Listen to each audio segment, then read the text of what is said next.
Shalom. First and foremost, I'd like to give all praises, honor, and glory to Yahweh, Bahashem, Yahushai, Bahashem, Rakakwadash. Double honors to the elders and the apostles, the great millstone that rule well. And peace and salutations to the elect of Israel. To you, I say Shalom. It's your beloved brother, Mayaka Allah from the GMS West Palm Beach camp. And Lord willing, this lesson is edifying to the flock of Yahweh, Bahashem, Yahushai. Salakia. Now, this lesson might seem all over the place, but Lord willing, it makes sense and it's concise and it's edifying. Alright, so as you see on the screen, this is a map of the two paths, because as we know, coming up next month, there's going to be a solar eclipse that's going to be visible from some parts of the United States. Right, so this bottom line is the path that the solar eclipse will take in April and where it will be visible from. And this other line is the path that will take, the other line going more horizontally from left to right. That's the path it took in 2017, where, in the path where you were able to see the full solar eclipse. I remember, in 2017, I seen the eclipse, but since I was in South Florida, it was only a partial. I could only see part of it. I didn't see the entire sky get black, or darkened, I should say. Now, you notice these two paths form an X right over Babylon, right? Or right over the United States. But the center point of the X is known as an area, and Lord willing, this lesson is edifying, but it's known as an area called the New Madrid Fault Line, right? And low key, hold on one second, real quick. Baba Kashah, let me just get a quick precept real quick before it slips my mind. Ecclesiastes 1:9, the thing that hath been, it is that which shall be, and that which is done is that which shall be done, and there is no new thing under the sun. Right? So nothing brand new could really happen, man. The last brand new thing to happen, or the last couple of brand new things to happen, would be the destruction of the United States via thermonuclear missiles, and the second exodus of the Israelites out of their captivity from these heathen nations, especially under the head of the heathens, Esau Edom, which are the so-called white man. And really the head of Esau Edom is really the Amalek, which is known as the J-Dubs, man. Alright, gotta be careful with my words, because they will strike this video if you say the wrong things, man. And this is another reason why this place gotta get destroyed, right? Because you can't really speak the truth without getting persecuted, man. And that's not a life worth living. If you're not allowed to speak what's on your mind and speak the truth without being ostracized or blackballed, so-called canceled,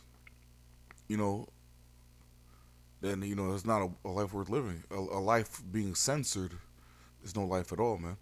But nonetheless, you see that the center of this X is known as the New Madrid Fault Line, as you see here, right? So the red circle is really the main area of the New Madrid Fault, and this yellow circle is where, if an earthquake hit it, the yellow circle will feel it, but the red circle will really primarily be damaged. And the reason I'm bringing this out, because this happened before, man. Alright, that's the reason I brought out Ecclesiastes chapter 1. This happened before, and Lord willing, it happens again, man. Alright? When I say Lord willing, it happens again, because this place has been overly wicked, man. And the Lord says he's going to judge this place and visit this place, man.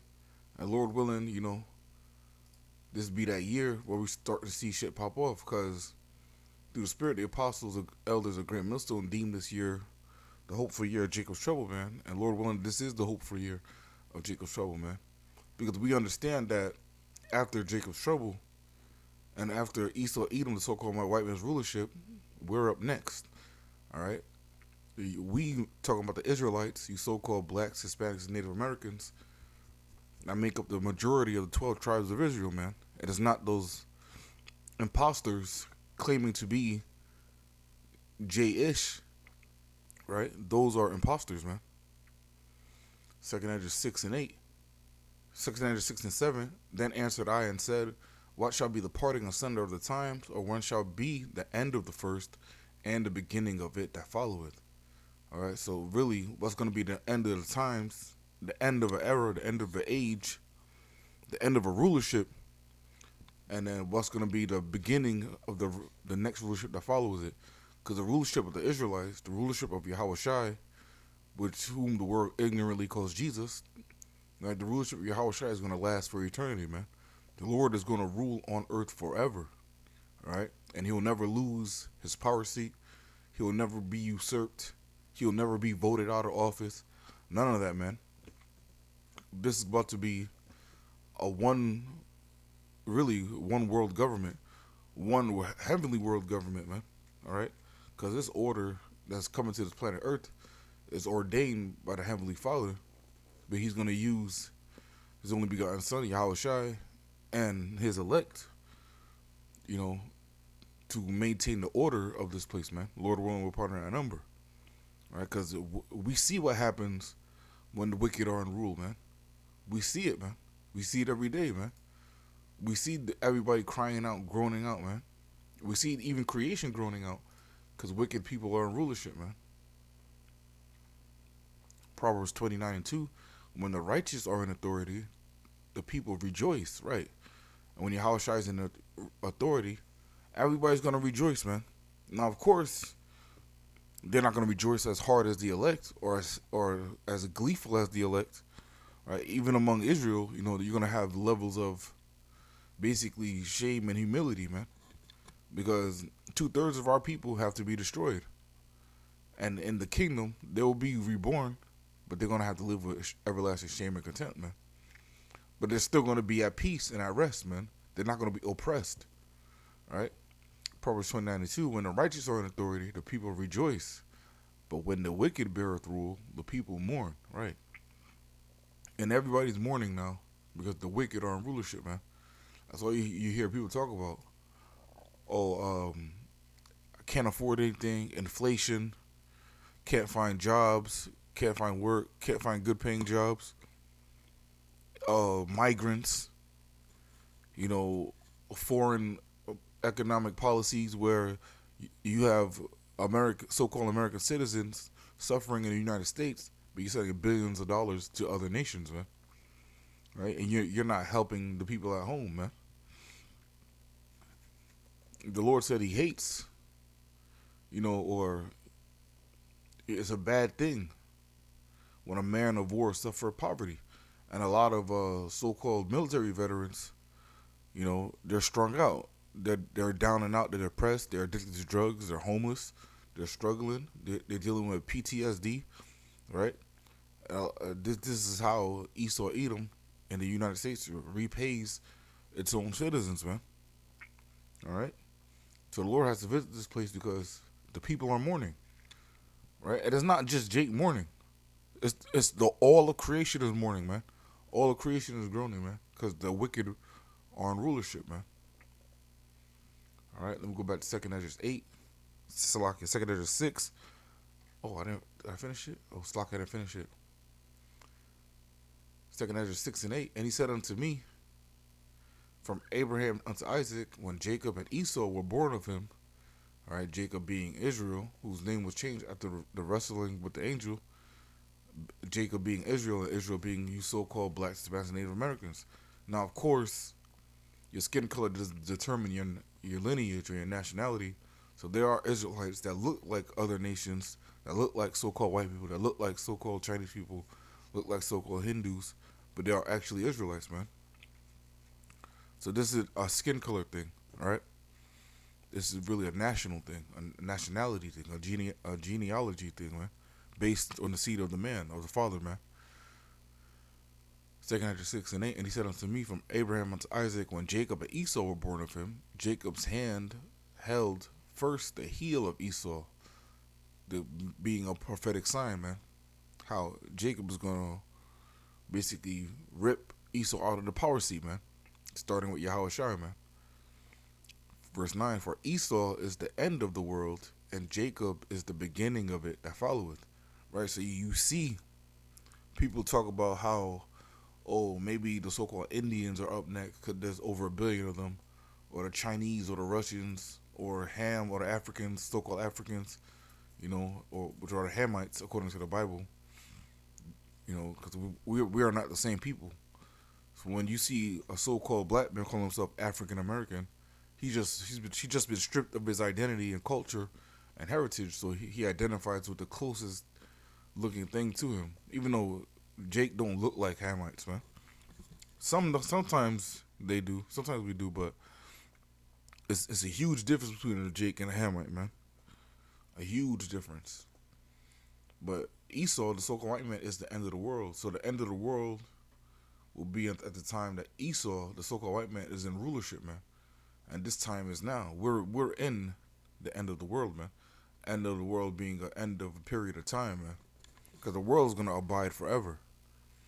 All right, and that's read. You can read that in Ecclesiastes. All right, I'm gonna jump down to verse 18. Second Ezra 6:18, and he said, "Behold, the days come that I will begin to draw nigh and to visit them that dwell upon the earth." Right, the days are coming where the Lord is gonna draw nigh and basically make an appearance and say, "Yo, what's going on?" It's like sometimes you be at the plantation and manager might sneak up on you or start doing rounds, making rounds around the plantation to check up on everybody, man. Make sure everything's running in order. Even though the Lord knows the foundation of the earth is out of order now, so He's gonna come and visit this place and set shit right, with with Yahweh Shai. Verse 19, and will begin to make inquisition of them what they be that have hurt unjustly with their unrighteousness, and when the affliction of Zion shall be fulfilled, right? Because the captivity that we're in now has an end date, man. Our sentence is almost up, man. There's not going to be no probation or parole. We're going to be made completely free, man, and we'll never go back into captivity. Our affliction is going to be fulfilled.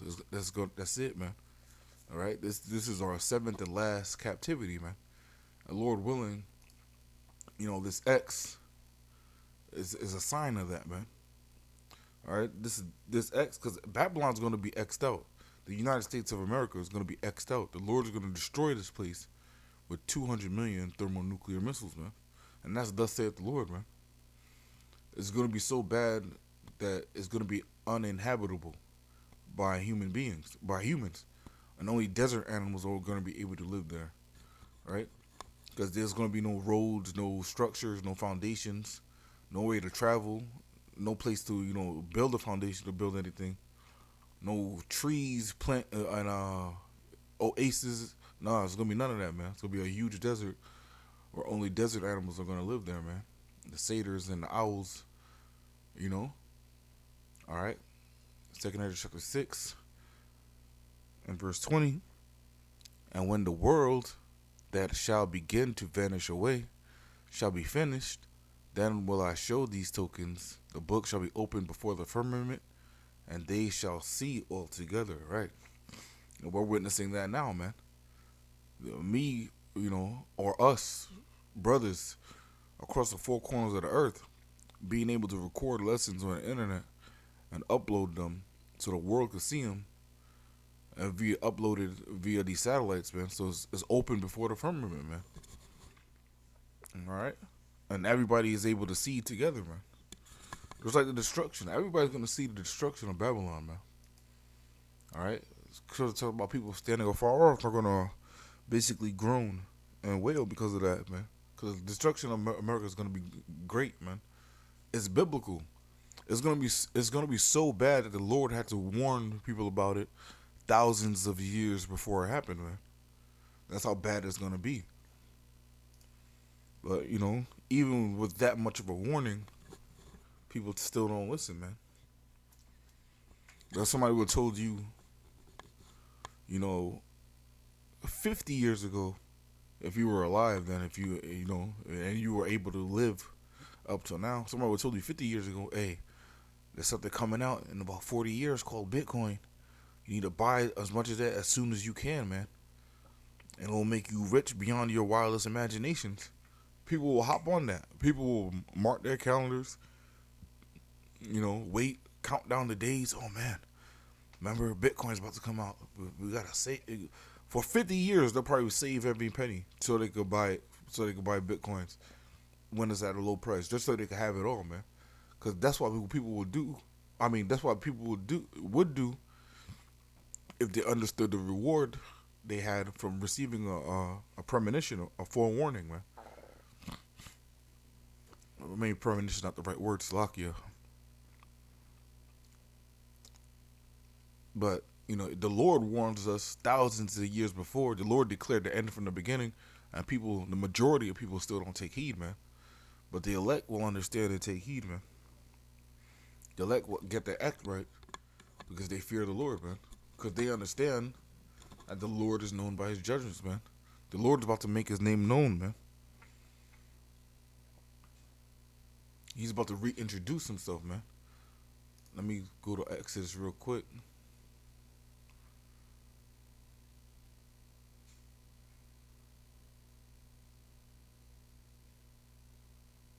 I think it's chapter 3, Salakia.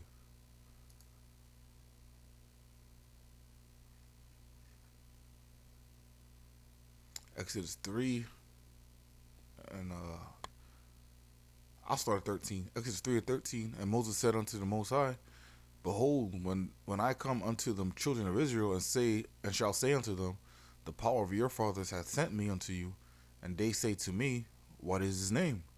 What shall I say unto them? And the Most High said unto Moses, I am that I am. And he said, Thus shalt thou say unto the children of Israel, I am hath sent me unto you. Right, since the Lord is talking in the first person, he's allowed to say I am. But since we're talking about him in the third person, meaning we're not talking to him, but we're talking about him, we say that he is. So his name is Yahweh. All right, and that's how you say he is, he exists, he to be in the Paleo Hebrew, man, which is the language that, the holy language that was spoken, man. And that's the language we're going to return to, in the kingdom of heaven. English is going to be done away with, man. English is a bastard language. This is why really nobody can speak it. Really, very few people speak correct or perfect English, man. Very few people speak perfect English. And I say few, I mean probably a couple of thousands speak perfect English. Because it's a bastard language, man. But Exodus 3 and 15, and the Most High said, Moreover unto Moses, Thus shalt thou say unto the children of Israel, The Lord Yahweh, power of your fathers, the power of Abraham, the power of Isaac, and the power of Jacob, hath sent me unto you. This is my name forever, and this is my memorial unto all generations. Right. So the Lord name stands forever, man. So he doesn't have 1,000 names, or you can't call him anything you want. His name is his name, and his name is his name forever, man. He decides what his name is and what you should call him, man. You can't decide to call him nicknames or whatever you want to call him. But it says Jesus in the Bible. No, man. None of that, man. And this is my memorial unto all generations, right? And the destruction of the United States of America is going to be another memorial for all generations too, man. All right? The destruction and the exodus that we're going to get again, because the first time wasn't enough for us, man. But the next time will be the last time, because the Lord's going to change our bodies literally, man, where we'll never be able to get sick, die, feel pain. So age, go corrupt, because flesh has a time limit. But our new bodies isn't going to have a time limit. And this is why we're going to be able to rule forever, Lord willing, part of that number, under Yahweh Shai, man. But this is going to be the next memorial unto all generations, man. Because it's going to get bad, man. But Lord willing, I'm not saying, this this solar eclipse is going to cause earthquakes. But Lord willing, it does, man. Because I'm not saying it causes it. But not last time, but a time before it happened, it caused earthquakes. And, and not caused, but it preceded earthquakes so bad that they had to be recorded, man. Matthew 24 and verse 7. For nation shall rise against nation, and kingdom against kingdom, and there shall be famines, pestilences, and earthquakes in diverse places. All these are the beginning of sorrows, right? So, Lord willing, this year is the beginning of Jacob's trouble, and this is the beginning of, these are the beginning of sorrows, man. Now, let me go real quick. I'm going to be jumping around. Let me go real quick to strange story of Tecumseh's comet, Black Sun prophecy, and New Madrid earthquakes, the biggest earthquakes in American history. Right. So again, New Madrid earthquakes. This is around the area of New Madrid, the New Madrid fault line, right around this X here, man. As you can see it again in this picture, this red. All right, but back in 1811, there was a solar eclipse. Actually, I'm gonna run through this real quick, Lord. I don't want to make this too long.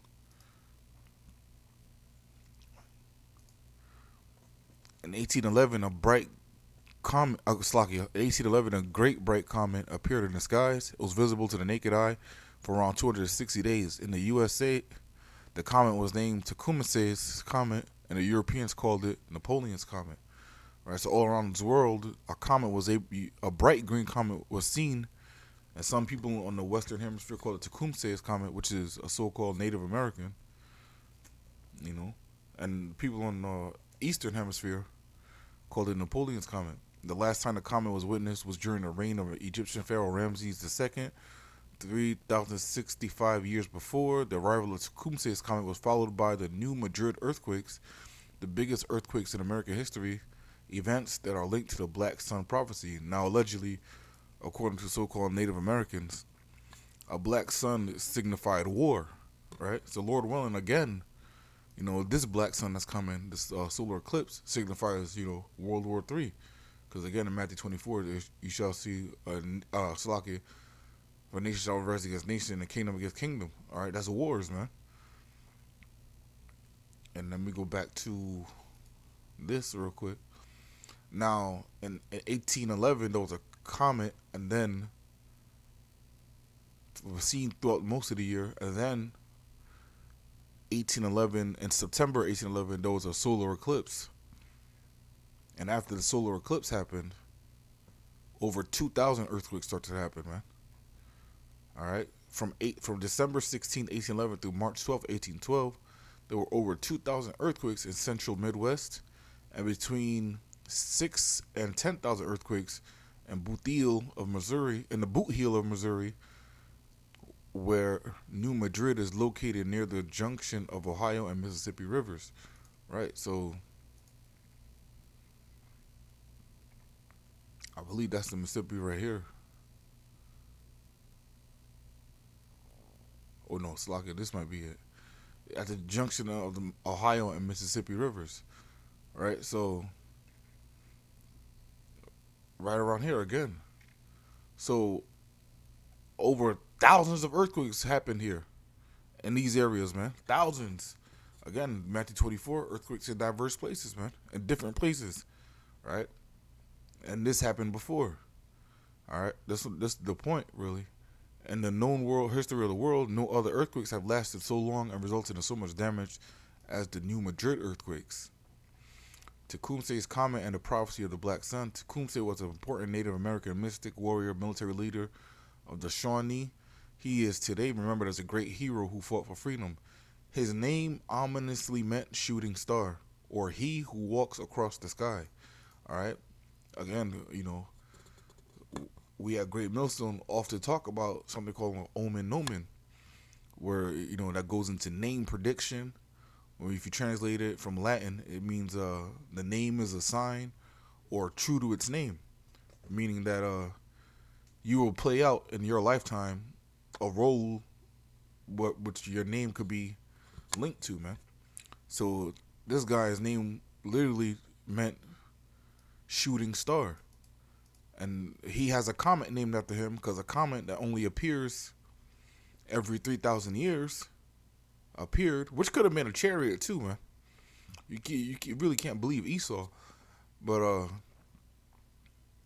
they nicknamed it after him. So his name meant shooting star, and he has a comet named after him. All right, omens, man. Names are important. That's why you really can't pick names. Names are really given to you through the spirit. Tecumseh's brother, who was a religious leader known as the Prophet, had predicted a solar eclipse in 1806. So this guy was a military leader. He had a brother whose nickname was known as the Prophet, and he had predicted 5 years before the 1811 solar eclipse. He predicted another solar eclipse in 1806.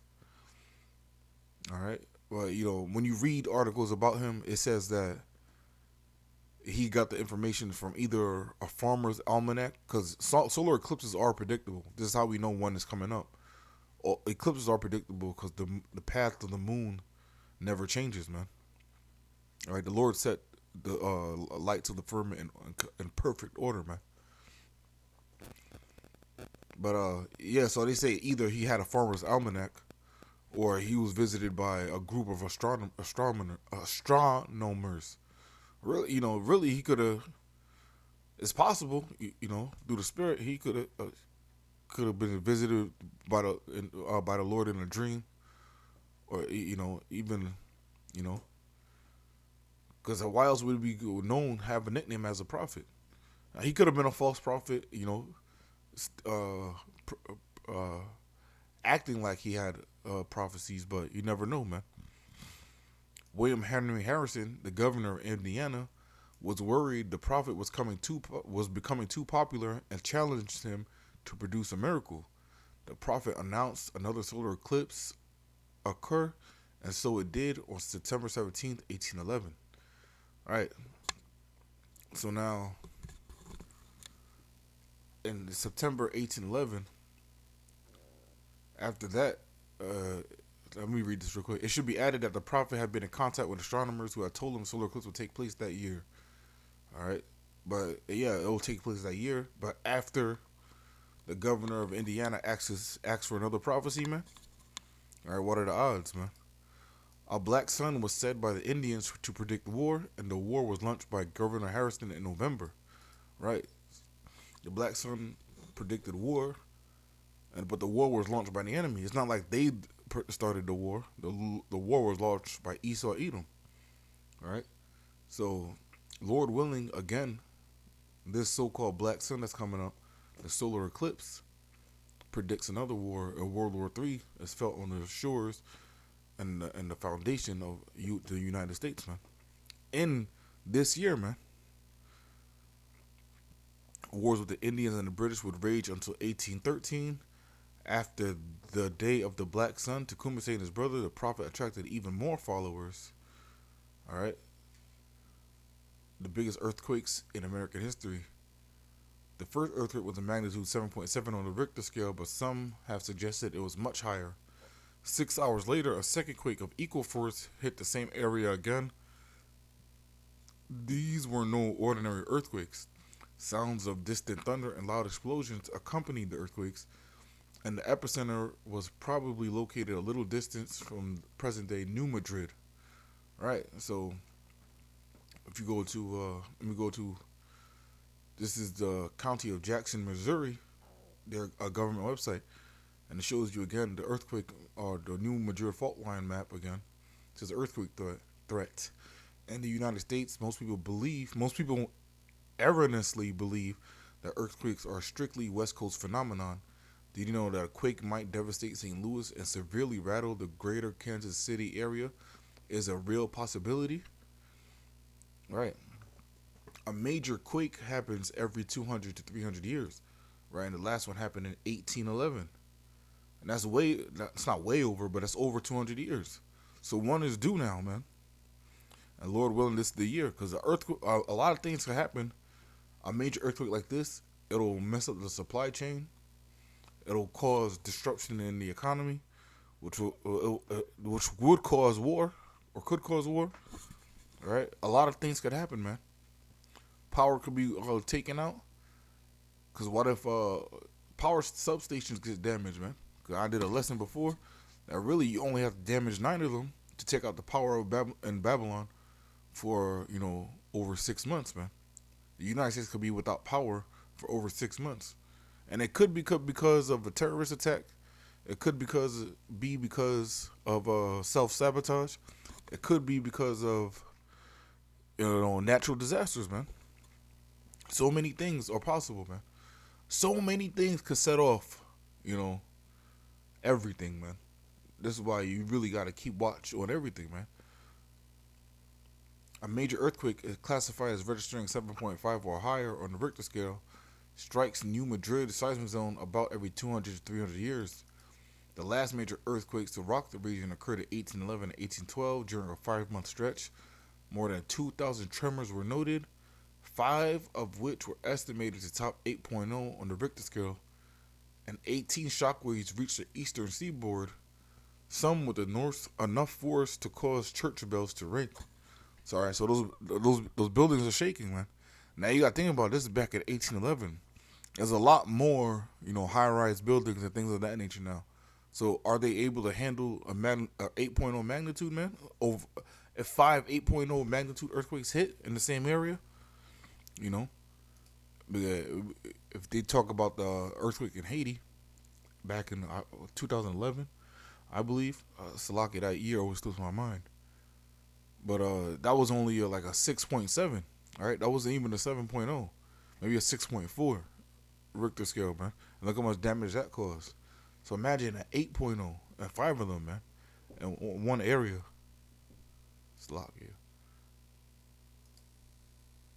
Salakia, I lost my train of thought. I got interrupted. Let me just read this real quick. Today, a rupture of the New Madrid fault on the magnitude of the 1811 and 12 earthquakes could leave large parts of St. Louis and Memphis, Tennessee uninhabitable, according to a 2010 study that the University of Illinois conducted and the Federal Emergency Management Agency, FEMA, commissioned. A 7.7 magnitude earthquake in this area could leave more than 7 million people homeless. All right? And also, I think I was at this is the site. So every 200, 300 years, the earthquake is due. Just like, the average age of a civilization or empire is 250 years, and that time period is almost up. A major earthquake on these fault lines, because you got the New Madrid fault line here. We also have another fault line in California called the San Andreas fault line, and that's overdue too, man. All right, so let me go to real quick Google. I'm gonna wrap this up because I've been going on too long. Through the Spirit, that was the Lord interrupting me, telling me to wrap it up. Let me go to San Andreas fault overdue.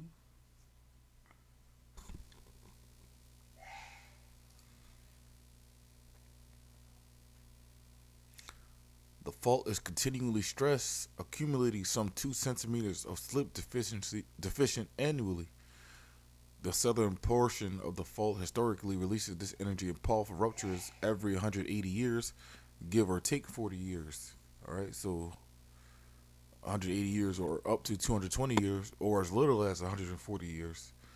But it hasn't budged in some 300 years, right? So these areas are due for major earthquakes. And earthquakes are signs, man.